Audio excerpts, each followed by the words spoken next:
নমস্কার, আমি অনু। আমার চ্যানেল অনু লাইফস্টাইলে তোমাদের সকলকে স্বাগত। তো আজকে আমি তোমাদের দেখাতে চলেছি একজন হাউস ওয়াইফের লাইফ কীরকম হয়। তাহলে সকালে উঠে আমি ফার্স্টে ব্রাশ করে নিয়ে দেন চা বানিয়ে নিলাম। তারপর আমরা সবাই মিলে চা খেয়ে নিলাম। চা খাবার পর আমার হাজব্যান্ড ডিউটি চলে গেল এবং আমার হাজব্যান্ড ডিউটি চলে যাওয়ার পর শুরু হলো আমার সারাদিনের কাজ। ফার্স্টে আমি আমাদের বিছনাটাকে ভালো করে গুছিয়ে নিলাম। জানো তো, বিছনা নিট অ্যান্ড ক্লিন রাখতে কিন্তু আমার খুব ভালো লাগে। তারপর আমাদের ছোট্ট ঘরটাকে ঝাড় দিয়ে পুছে ভালো করে পরিষ্কার করে নিলাম। তারপর বাসি কাজ সেরে আমি চলে গেলাম চান করতে। চান করা হয়ে গেলে রোজকার মতো চান টান করে ছাদে চলে গেলাম কাপড় মেলতে এবং সূর্যদেবকে জল দিতে। তারপর ছাদে গিয়ে দেখি আজকেও আকাশটা মেঘলা করে আছে, ভালো করে জামা কাপড় শুকাবেই না, তাও জল ঝরতে ছাদে জামা কাপড়গুলো রেখে দিলাম। রেখে ছাদে একটু ঘোরাঘুরি করে নিচে চলে এলাম আমার বজরংবলীর পূজা করতে। আমার বজরংবলীকে আমি খুব ভালো করে পুজো করি। আমি এক গাদা ঠাকুর রাখি না, কিন্তু একটাই ঠাকুর রাখি যাকে আমি মন প্রাণ থেকে খুব বেশি বিশ্বাস করি। তারপর বজরংবলীর পূজা করা হয়ে গেল। পূজা করে নিয়ে আমিও টিকা নিয়ে নিলাম। এখন যেন রিসেন্ট 3-4 মাস হলো আমি মালা জপ করতে শুরু করেছি। মালা জপ করলে মনে একটা আলাদাই শান্তি আসে, জানো।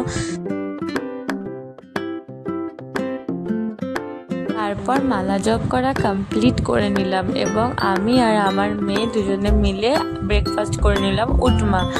তারপরে আমি রান্না বান্নার জন্য প্রস্তুতি নিচ্ছিলাম। আজকে কিন্তু কচুর তরকারি করেছিলাম, গাঠি কচু। এগুলো ছাড়াতে কিন্তু অনেক বেশি সময় লাগে, তাই অনেকক্ষণ ধরে ধৈর্য ধরে কচুগুলোকে সব ছাড়িয়ে আলু কেটে সব কিছু রেডি করে নিয়ে রান্না বসিয়ে দিলাম। কারণ 12টা 12:30টার মধ্যে আমার হাজব্যান্ড এসে যায় ডিউটি থেকে খাবার জন্য। তাই জন্য আমি তাড়াতাড়ি করে 11:30টার মধ্যে সব কিছু রান্না কমপ্লিট করে নিলাম। সব কিছু রান্না কমপ্লিট হয়ে যাওয়ার পর আমার গ্যাসের জায়গাটাকে ভালো করে পরিষ্কার করে নিই। আমার অপরিষ্কার থাকা গ্যাস দেখতে একদম ভালো লাগে না, জানো। অপরিষ্কার দেখলেই মাথা ব্যথা করে। দিন দুপুরবেলা খাওয়া দাওয়া করার আগে একটু রেস্ট করেছিলাম, দিয়ে উঠে আমার মেয়েকে আগে খাবার খাইয়ে দিলাম। কারণ যে কোনো সবজি খেতে ও খুব বেশি নাক ছিটকোয়, তাই ওকে ভালোবেসে আদর করে খাবার দাবার খাইয়ে দেওয়ার পর আমি নিজেও লাঞ্চ করে নিলাম। লাঞ্চ করে নিয়ে একটু ঘুমিয়ে নিয়েছিলাম, দিয়ে বিকালবেলা উঠে ছাদে গেছিলাম। ছাদে ওয়েদারটা খুবই মেঘলা আকাশ ছিল।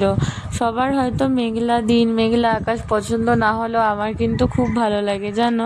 আজকে আমার মেয়ের কোনো বন্ধু আসেনি, তাই ও একাই ছাদে ছোটাছুটি করছিল। তারপর জামা কাপড়গুলো উঠিয়ে নিলাম।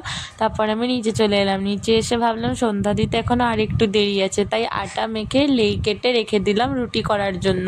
তারপর ভালো করে সন্ধ্যা দিয়ে নিলাম। সন্ধ্যা দেওয়ার পর আমি কাপড় ছেড়ে আবার চলে এলাম রান্নাঘরে তাড়াতাড়ি করে রুটি বানাতে। কারণ আজকে আমার মেয়ে দুপুরবেলা ঘুমায়নি, তাই রাত্রেবেলা তাড়াতাড়ি ঘুমানোর জিদ করবে, তাই তাড়াহুড়ো করে আগে রুটিটা করে নিলাম। তারপর ওর বাবাও আসবে, এসে ডিউটি থেকে ফট করে খাবার চায়, জানো। তাই জন্য তাড়াহুড়ো করে আগে আমি আমার রুটি করে নিলাম, দিয়ে মেয়েকে নিয়ে বসে গেছিলাম একটু পড়াশোনা করাতে। তারপর ওর পড়াশোনা ভালো করে হয়ে যাবার পর আমার একটা কাজ ছিল, সেটা হচ্ছে সেলাই করা। আমার হাজব্যান্ডের একটা শার্টের বোতাম খুলে গেছিলো, সেইটাকে একটু সেলাই করে দিচ্ছিলাম।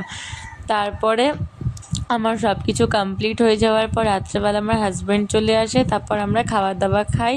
খাওয়া দাওয়া করে আমি আমার মেয়ের সঙ্গে একটু বসে বসে খুনসুটি করছিলাম, দিয়ে ঘুমিয়ে পড়লাম। Good night, tata, bye bye. আবার দেখা হবে নেক্সট মিনি ভ্লগে। ততক্ষণ তোমরা সবাই সুস্থ থেকো, ভালো থেকো, আনন্দ থেকো এবং আমার সঙ্গে থেকো। টাটা।